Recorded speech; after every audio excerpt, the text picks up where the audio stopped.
percent overall from the field, but he was also 50% from threes. He's 5 of 10. I know you're out there. It's okay. Stand back there.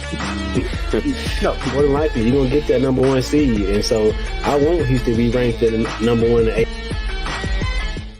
Welcome into another episode of Let's Rage Coogs, presented by the Saxenian Family. We're coming off the heels of number 3 Houston's 12th win in as many attempts. They are now 12-0 on the season. They defeated Texas State 72-37 in their latest victory, as they now get a handful of days actually off, much needed days rest. But first and foremost, like I mentioned, this is Let's Rage Coogs, presented by the Saxenian Family. Of course, we'd like to say thank you to Steve Saxenian for being a primary sponsor of this and every men's basketball regular season show this season. Of course, we also like to say thank you to our secondary sponsor, which is Star Pizza, with 3 locations across the Houston area. Star Pizza is your go-to stop before or after the game. Be sure to stop by any of the locations every Tuesday during lunchtime for an all-you-can-eat pizza buffet. Star Pizza, as always, has free delivery since 1976. Joining me, as always, Dayon Dunlap. How you doing, sir? I'm doing well. How about yourself? I'm doing great. It's December 21. We finally got to that winter break, end of the year. Could not just the Houston Cougars team. I think we could all use a couple of these next few days to recharge, but let's get to it. Obviously, when it comes to this game specifically, a lot of scares. It started early in the game. It actually started with Jamal Shead. It turned out to not be serious when it seemed like he got injured. He had to grab, it appeared he was grabbing his lower stomach area. Not necessarily sure what was bothering him, but he ended up coming back into the game just a few minutes later and played the rest of the game. Seemed fine. But of course, all eyes, or the biggest concern, is on forward J'Wan Roberts, who obviously, of course, for the past few weeks, he's been dealing with a problem in his knee. There had been reports about swelling in his knee and then really him not being able to practice. So in the first half, when he went for a rebound and just honestly collapsed, like he couldn't put any pressure on the leg and he struggled, he limped off into the bench, and when he was on the bench, he put his face into the shoulders of Cordell Jefferson. You could clearly tell he was in pain, but the ESPN broadcast, and obviously Roberts did not return to the game. Needless to say, the ESPN broadcast said that it wasn't actually a knee injury, as much more a contusion, a quad contusion specifically on his right leg, which obviously any day of the week you'll take a contusion, no matter how painful it might be, over a knee injury. And looking at some of the postgame comments coming out of the postgame presser from head coach Calvin Sampson, he seems to reiterate that message that it is not a knee injury. So silver lining, good news in that aspect, but obviously that's something that was a bit of a scare in this game in Houston's dominating win over Texas State. Yeah, it definitely was, because he's definitely one of the most needed players, probably the most experienced player as well, one of the most experienced players on the team as well. But just needs everything he brings on his skill set, every aspect of it. You need him. It's how important he can do in the last game in regards to playmaking and the rebounding. And so definitely hope he heals and really can stay healthy throughout the rest of the season. So conference coming up is going to be a tough stretch. But his health is definitely the most important. Hopefully he's healthy first. H-Town Big Dobbs says they need to sit out Roberts until the West Virginia game. Curious to get your thoughts. They are going to be just sitting in general, like we mentioned, until December 30th when they have to play Penn. But that would be January 6th. So currently December 21, that would be about 2 weeks, about 15 days. Would you do that, or your thoughts? No, I wouldn't. Penn is a really good team. I watched them play Kentucky, and they're a really good shooting team. I think Houston will be able to eventually wear them down with their pressure and their athleticism, like they've done a lot of teams. But if he needs rest, if he say he needs rest, I would rest him. I would say that. But if he says he's good to go, then I would trust him. But I don't know. That's tough. That's a tough one, because I can definitely understand the logic of resting him until conference play when you got one more game and you expect that you could beat Penn with or without him. So that's a tough call. People on YouTube commenting, and Parker Ainsworth and Big Jack kind of share the same sentiment. Penn beat Nova. They both agree, both Parker and Big Jack agree that Penn's going to be a tough challenge. And even going back to our previous show, after the last post game, I think we're on agreement that Penn is most definitely going to be a tough challenge to close out the non-conference schedule. A non-conference schedule that, interestingly enough, it was mentioned on the ESPN Plus broadcast today. It includes 4 quad one victories for Houston, even though they haven't necessarily been the most competitive games. One more non-conference game, and then it starts into the grind of that first ever Big 12 schedule for Houston. Now, when it comes to this game in particular, obviously, we mentioned Jawan Roberts didn't play after the first half after he had that injury scare, but it did give an opportunity to different, specifically 2 players to step in, specifically in JoJo Tugler, who had some good moments in that second half. Something collapses here in my studio, but he had some big moments in that second half, particularly we say it night in and night out, but his athleticism component continues to shine. He had 2 big blocks in that second half. He had a steal.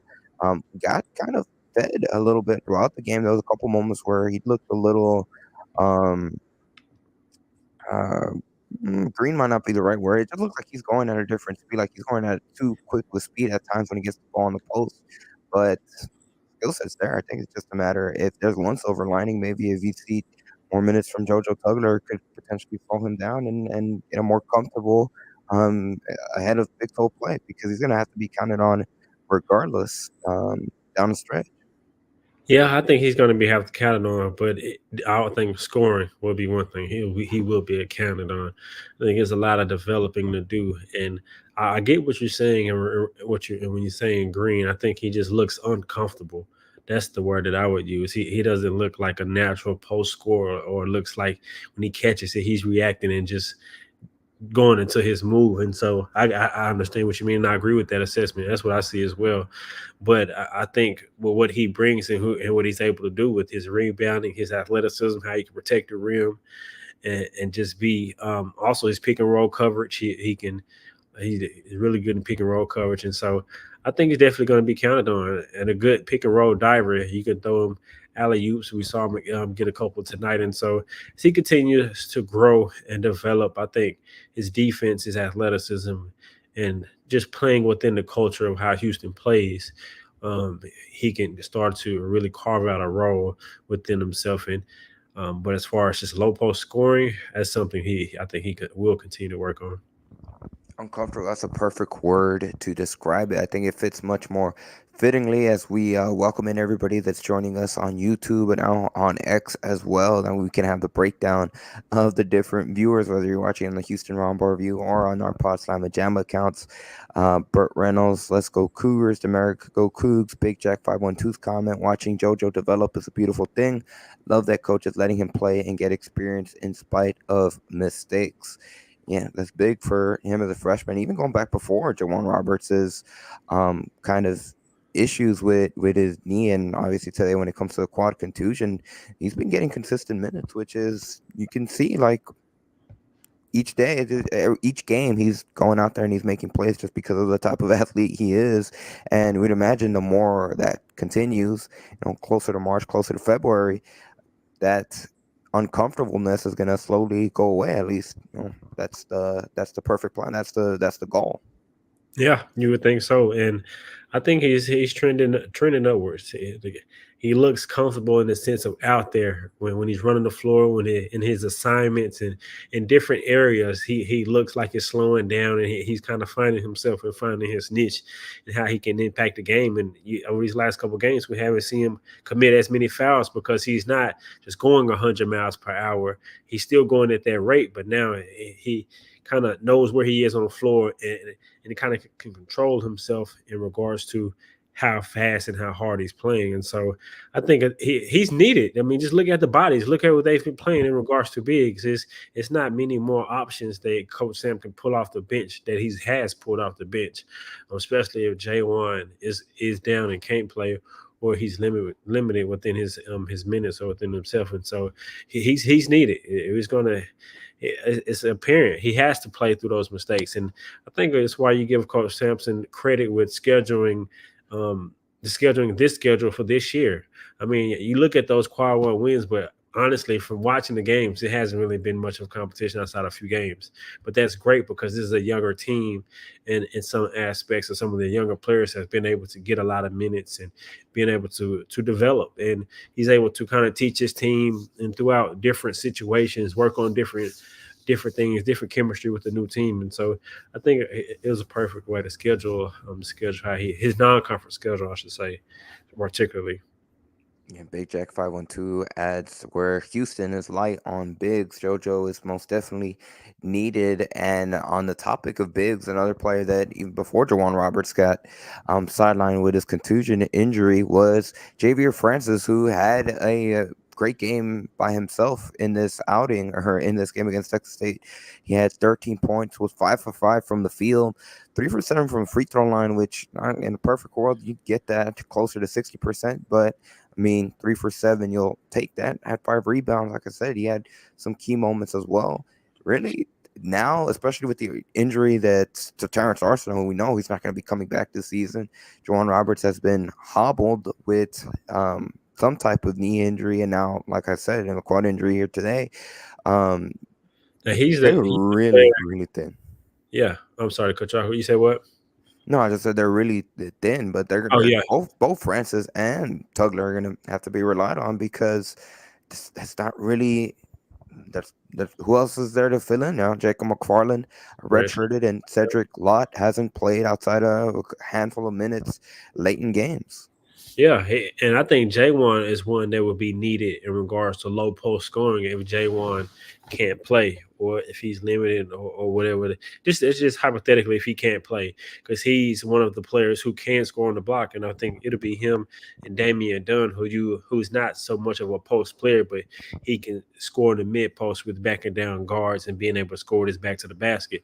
But JVA, he's is probably going to need to step up even more offensively, especially on the post. And he did a good job of, although he caught it a little bit too far on the block, he's able to still eat up the space with his long steps and get into his hook shot with either his right or his left hand and finishing around the rim. I think the most of the stuff for him is just catching and being stronger and decisive when he's going to finish.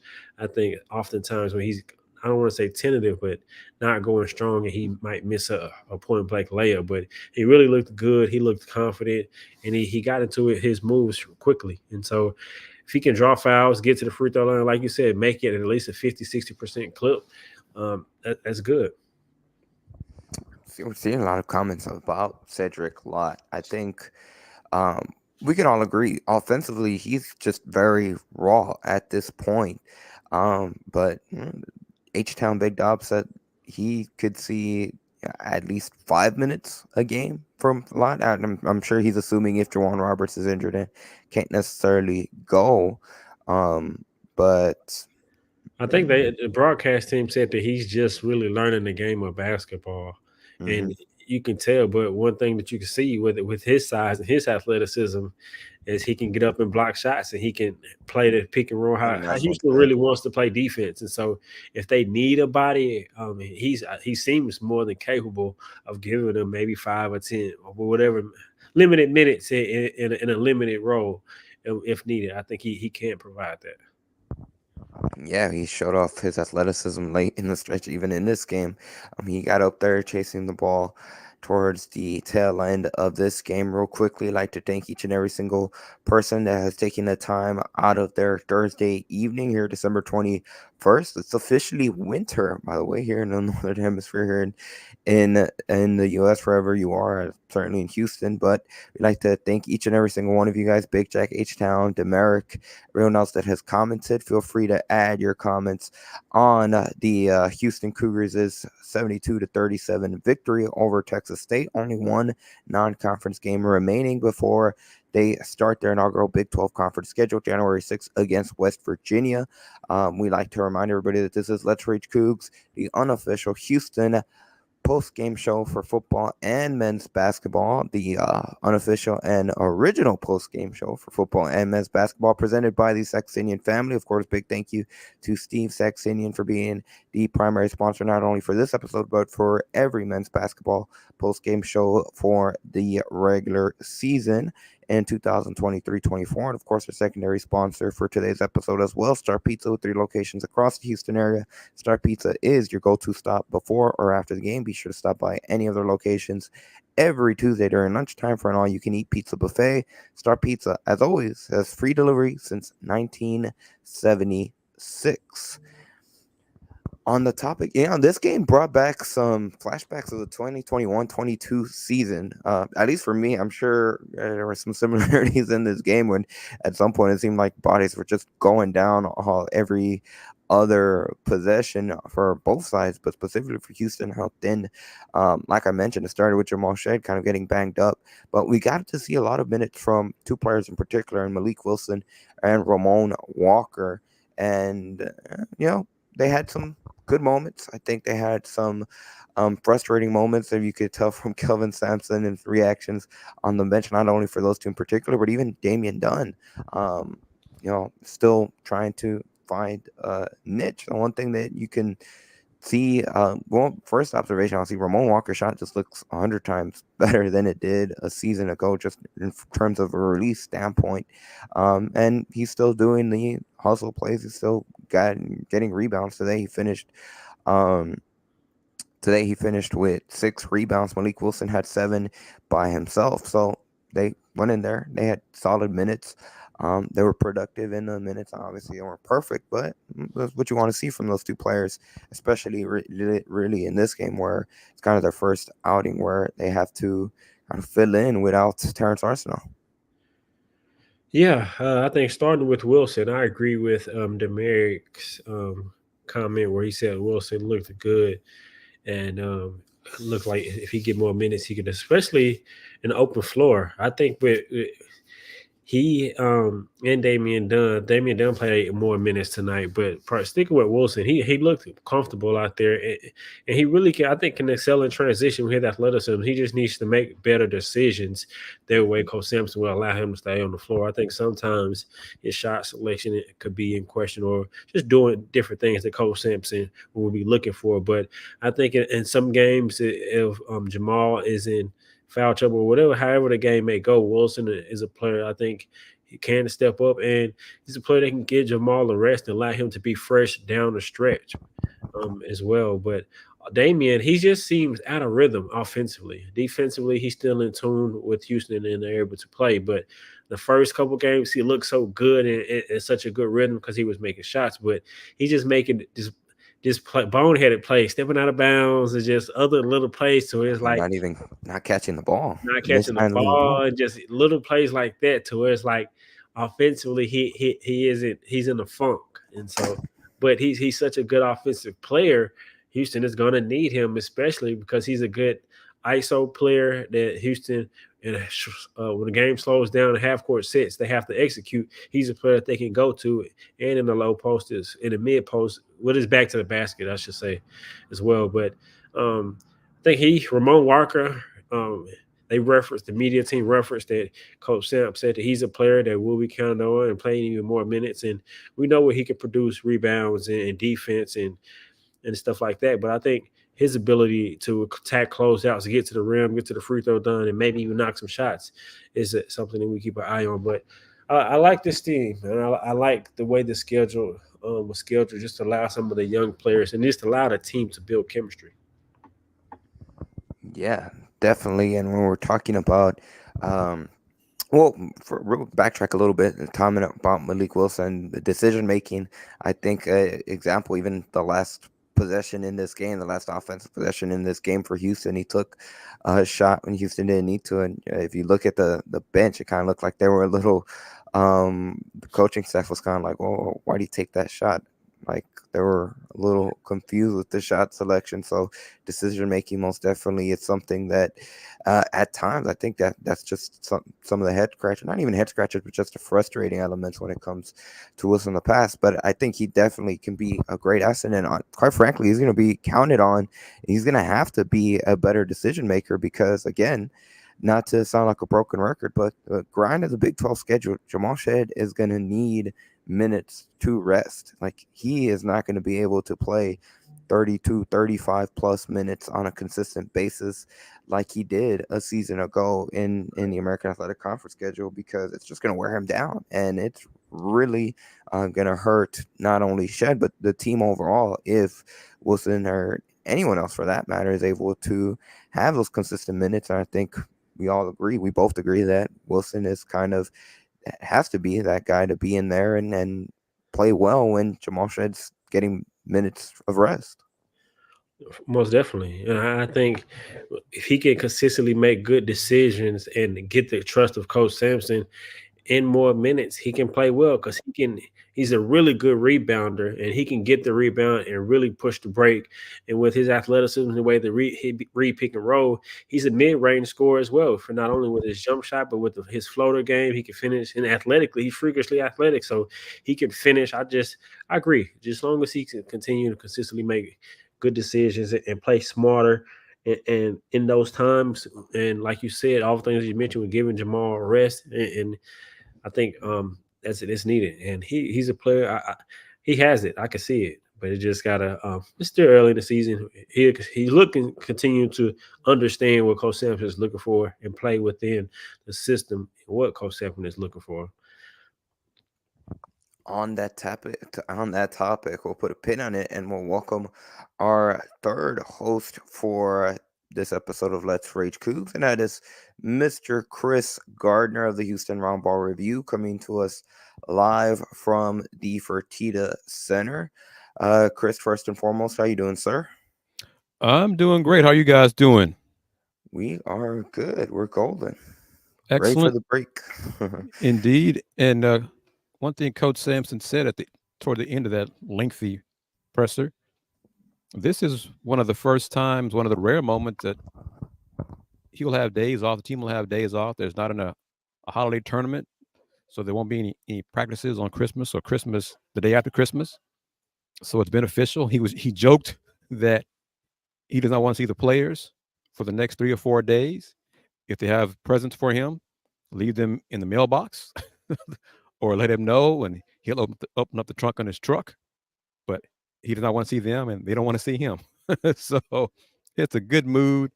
Some of the guys are who don't live in town or driving back either tonight or tomorrow. Hopefully they'll all have safe journeys and have enjoyable holidays and Christmas or Kwanzaa, whatever they celebrate. But defense was really stellar.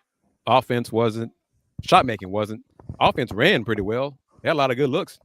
Ball didn't go in, but you forced 27 turnovers. You give yourself a chance to win, and they won with 35.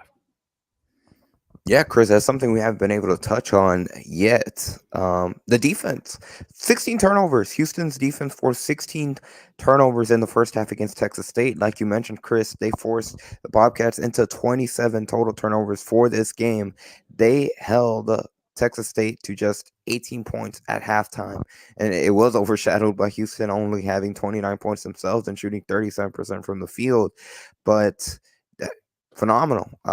Phenomenal, and something that Kelvin Sampson praised in his post-game press conference. He even said it in the halftime speech where you could tell he was agitated with the way the game had gone, but they did a really good job, Houston did, at being able to be in position and be where they're supposed to and really make things difficult and just suffocate Texas State over the course of the entire game, even regardless of who was in the game. Even in the late minute stretches, Texas State couldn't get an easy basket.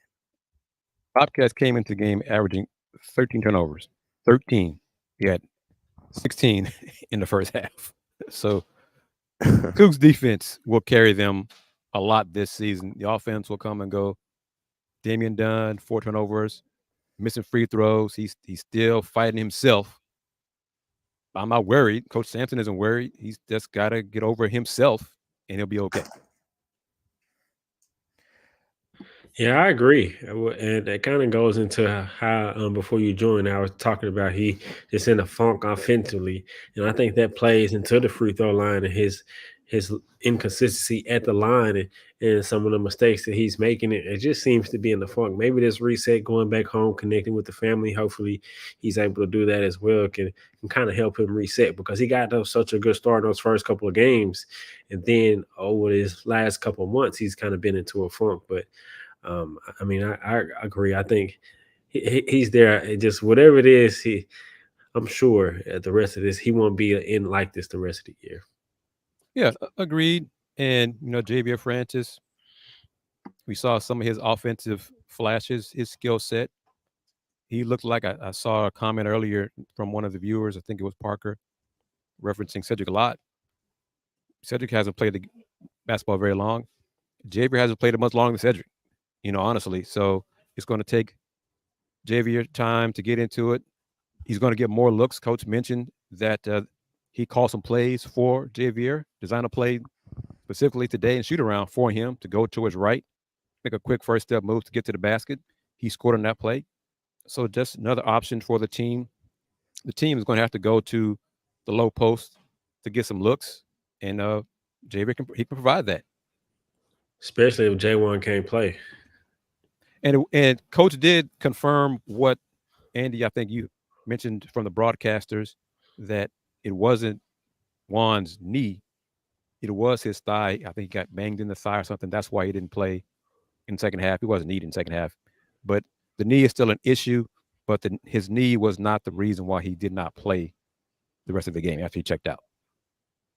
Which is music to Houston's ears, because obviously knee problems, like we had talked about in the previous Rage Coogs, swelling specifically, leading up to that Texas A&M game that wasn't allowing him to practice. Obviously, that's the bigger concern. So if it's just a contusion, it's just a bruise, that's something that Houston will take 10 times out of 10 over a knee injury, and definitely cooled off a lot of concerns, because I'm sure it was different from there in the arena, but from his initial reaction, kind of limping off to the bench and then putting his head next to Cordell Jefferson, it looked like he was in big time pain. And obviously, from the reports about the knee injury, you were assuming, see if he had re-injured his knee. And obviously, you hate to think about it that way, but you start thinking about potentially even longer, more serious injuries.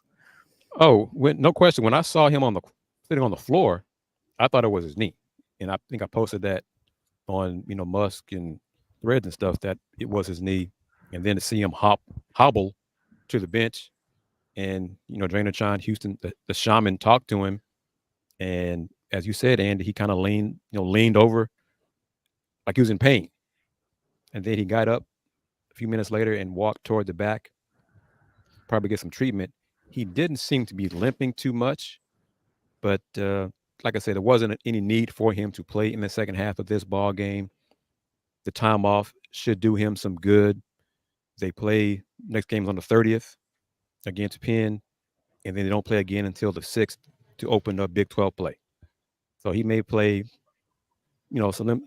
Coach kind of, the way he worded it was interesting. He said the injury is not bad enough where J1 does not need to sit out games, but it's not good enough that he can be 100%, basically. In reference to the knee. The knee, yes. So it there is some swelling there, but it's not something that he can't play through. But it's not something that he'll be 100%, basically.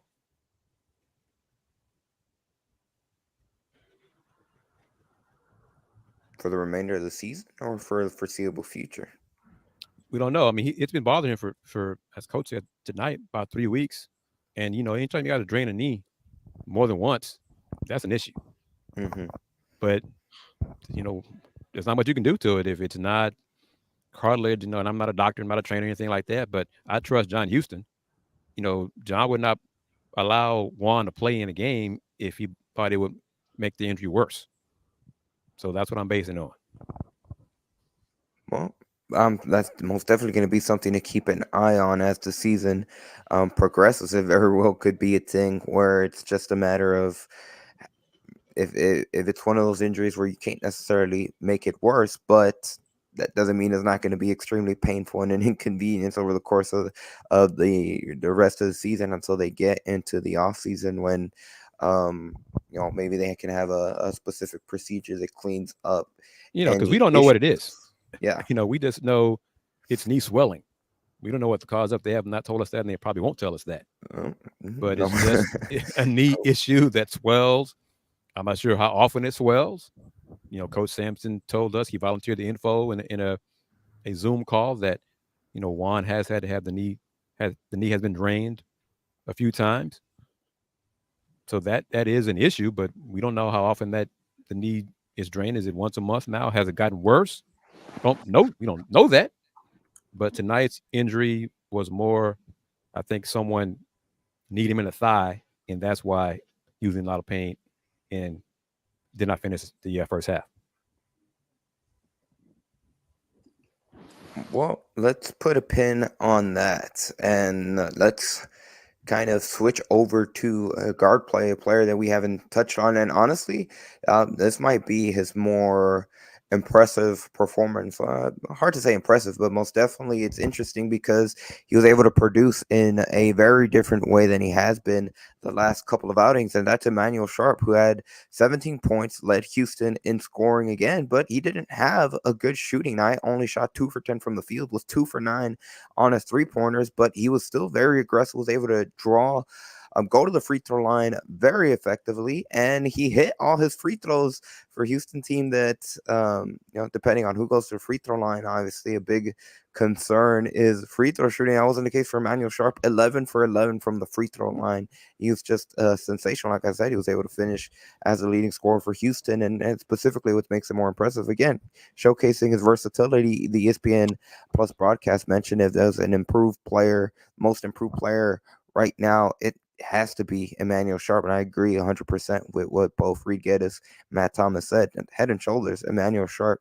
You can tell he's really unlocked a whole new facet to his game, and his confidence is at an all-time high that wasn't, an all-time high compared to his time in Houston a season ago. He's done what Dayon has mentioned during this show, previous shows. He hasn't settled for his perimeter game. He's added to his game and attacked the basket more, drawing fouls and getting to the foul line. That's a part of overall game you want to see from your players as they develop throughout their college career.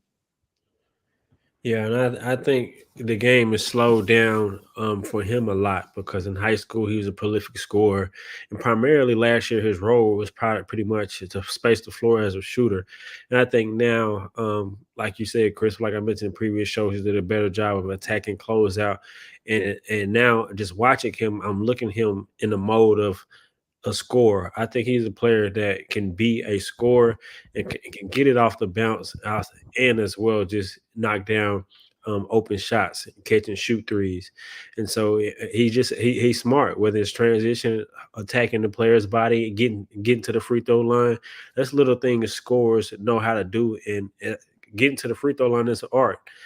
And he can do that. Is also he can attack closeouts like I just mentioned and get inside, draw contact, or just using his shooting ability for a threat as pump fakes and just different things that he's adding to his game. And I can see like, okay, this is probably why Coach Sampson recruited him offensively, because of now we just seeing it more. It's just what I'm coming to the realization. We're seeing it more because of his role has expanded outside of more just dribble. Because you look last year, he didn't really need to dribble. It was Marcus or it was Jamal or it was Trayvon, and it was primarily setting him up. And so now it's a different team, and he can really put it on the floor and show more of his offensive game. And and tonight it was good because almost everybody struggled to shoot. Jay was only one. Jay and Jamal were the ones who shot above 50%, 50% or better, who took more than 5 shots. LJ did make shots and missed a free throw, which is rare for him. But it's good to see the guys scoring in different ways. And they went down low to Jay in the post. For some reason, Tech State doubled off of him, and Francis kicked it back out to Emmanuel for an open 3. He missed it. He had a lot of the shots the Cougs missed tonight were good looks. They just missed. That happens, but you force a team into 27 turnovers. They didn't shoot very well. You win by 35. So that's a good thing. Like you said, Kris, that defense is going to carry them really the rest of this season and keep them in games all the way down to the NCAA tournament when they get there. That defense is the trademark of the culture, and rebounding is the cherry or the seasoning or whatever, however whatever the ingredient, Organic. whatever you making, it's that extra ingredient on top that go with it. But it's first it's defense. And Coach was asked about it post game because State did win the battle of the board by 2 tonight, but Coach Sampson was like, tonight that's irrelevant because they had 27 turnovers. So I'm not worried about the rebounding battle tonight because we forced them into 27 turnovers. He was beaming about that. You know how hard it is to do that and hold team 37 points. He was very, very happy with the defense of his team tonight. Yeah, it's crazy to think about. They only had 10 more points than they did turnovers. It's absurd. Yep. Real quickly, to go back to Emmanuel Sharp, I think one of the other, not even underrated aspects, but some it's just a matter of fact, is his body. Like, he did a good job in the offseason of adding much more muscle to him, which I think is a big factor into his ability to not only be able to be more comfortable putting the ball on the ground and making plays off the dribble, but having the body to be able to take it in and draw fouls, contacts, be physical, and is also helping him on the defensive side. He's been more of a disruptor in the passing lanes, and just as his lateral quickness, he's done a good job. Like, people can't move him. Yep. Doesn't matter what kind of position they're playing against him. He's not a body that you can easily move, and it's just made him overall that much of a stronger player. That's a good point, Andy. You know, Great point. Manuel's added strength. He's seeking contact. When he gets the ball in transition, he is seeking contact at the rim. You know, either you're going to foul me, I'm going to score and get an and one, or you're going to foul me, I'm going to get 2 free throws. Your choice, one or the other. So that's good to see. And a salute to the strength and conditioning program that the Cougs have. Yeah, okay. Alan Bishop doing a great job. You see the pictures that he posts, the video, all the stuff that he posts online. You see why he's one of the best of the best. But that's a great point, Andy. And he looks the part. He looks different. And just coming in, what they said, he was more of a natural, thick, chunky kid. Just turning that into muscle and into and slim and trim like a bicycle rim. He looking nice, man, for sure. And, you know, said a lot. He's getting better. Coach Sampson said that. I just don't see, you know, Coach playing said any more than garbage minutes this season. He still believes in him.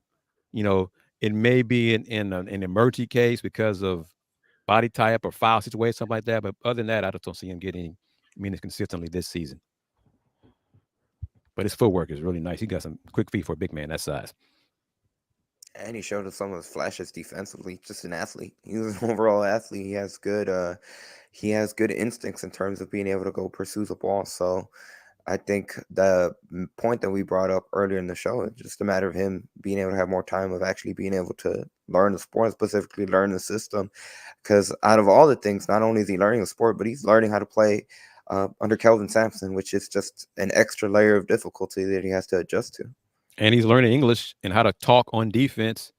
And as a big man, you have to communicate on defense to your guards, where the screens are coming, all those things. Yeah. So he's still learning that as well. You made a good point about learning Kelvin Sampson and what he's like too. So that's difficult for anybody, you know, American-born players, but international got to be an extra layer to it. Yeah, those are all the little things that you don't even think about, and you just see them call and play on the court. Kris, question for you: what were some of the other takeaways that you had from the post-game press conference availability following Houston's big win over Texas State? Jay and Malik are not the most talkative people for post-game press conferences. You know, we ask them a couple questions, 3-word answer, and you know, pretty much it. Try to get Malik.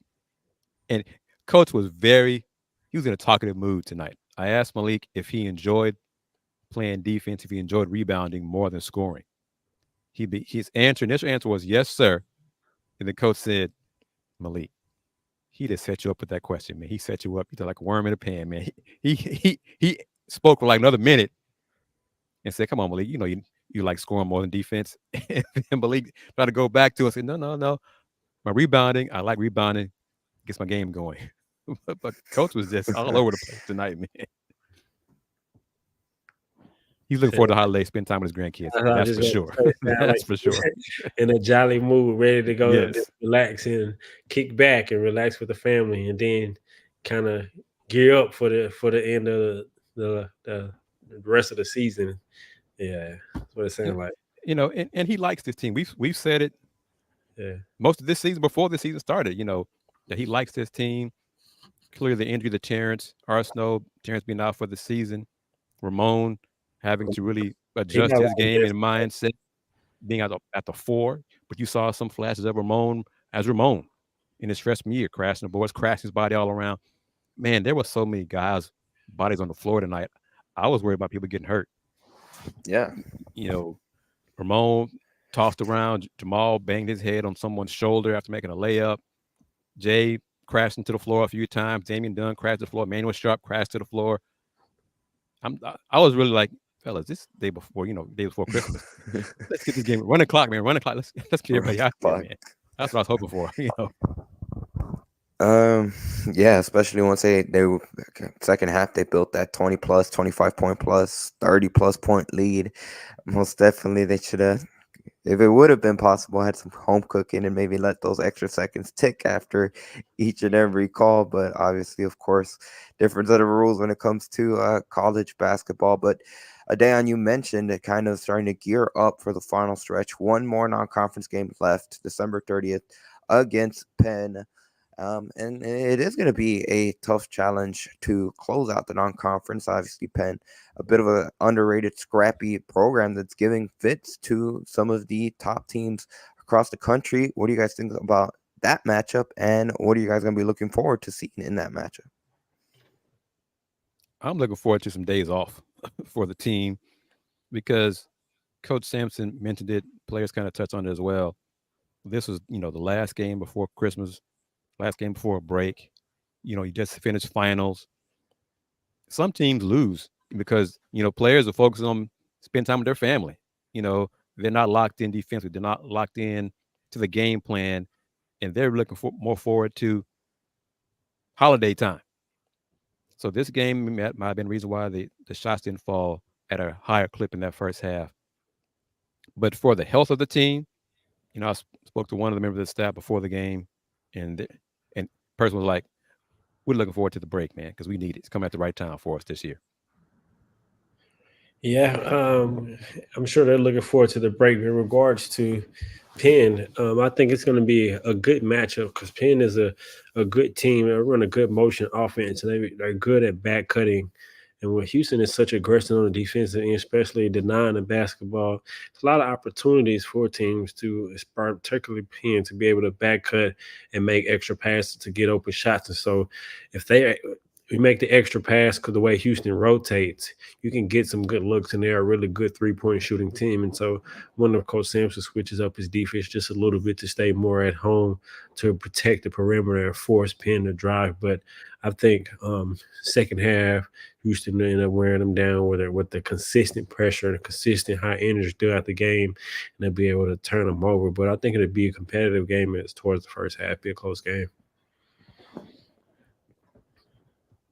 And if they indeed do what you said, Dayon, wear them down and come out victorious, I would put them at 13-0 at non-conference, which would still be it would be an impressive feat in it of itself. Kris, we touched on this before you hopped on, but kind of surprising, I think, and it was even touched on there in today's broadcast. 4 quad 1 wins, which is behind only Purdue, who has 5 heading into this game. So we've obviously covered each and every single game this season. They're currently sitting at 12-0, but 4-0 quad 1 wins. Interesting note, considering the schedule that, especially from the outside, maybe not necessarily doesn't seem like the most toughest when it comes to strength of schedule, but the numbers say otherwise. What say you? What are your thoughts on that stat? It's extremes. I think 4 quad 1 wins and then 8 quad 4 wins. So, but other top teams kind of have that same ratio.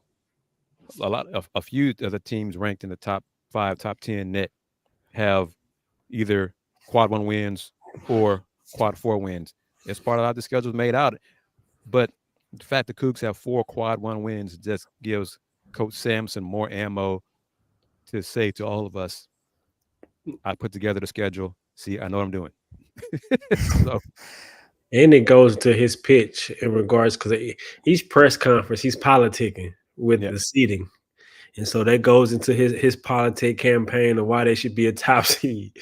And but just watching the games, I think that stat is overrated. I don't know how. I don't. Well, I do know how they conjure up those measurements but that's overrated for I sure. In mean, my opinion. I'd like to see them, being the what is the Jumpman Invitational and play it, which they will be next season. More of the top tier teams from a selfish standpoint, but it's going to be a moot point once Big 12 play starts. So, hey, Right. I understand. Literally every game will be a quad 2, quad 1 game. They are going to be in the Jumpman Invitational next season, right, Kris? Has it been confirmed? That's all. I mean, but just more top tier matchups. I see Purdue playing Arizona and Indianapolis, and Purdue they've played a lot of games so far. Yeah, so I commend them. Those top tier matchups like Duke and Baylor earlier this week. Yeah, things like that. Yeah, that's what I like to see. Yep. Yeah, most definitely. I think we all, from an outsider's perspective, would really enjoy those type of matchups. But hey, they're coming. They're coming literally within 2 weeks once Big 12 conference tournament, or not conference, Big 12 conference play begins. Not to get too far ahead of myself, but as we start to unwind things real quickly, I'd like to thank each and every single person that's taking the time to comment on today's episode of Let's Rage Coogs. Parker, Michael Jones, Big Jack, Russell, H-Town Big Dobbs, and Burt Reynolds. Demerick as well. I don't want to exclude anyone.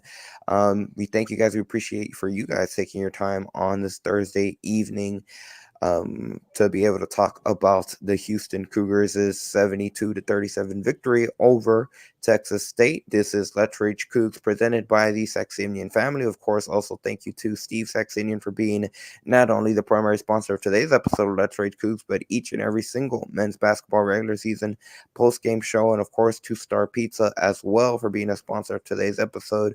With 3 locations across the Houston area, Star Pizza is your go-to stop before or after the game. Be sure to stop by any of those 3 locations every Tuesday during lunchtime for an all-you-can-eat pizza buffet. Star Pizza, as always, has free delivery since 1976.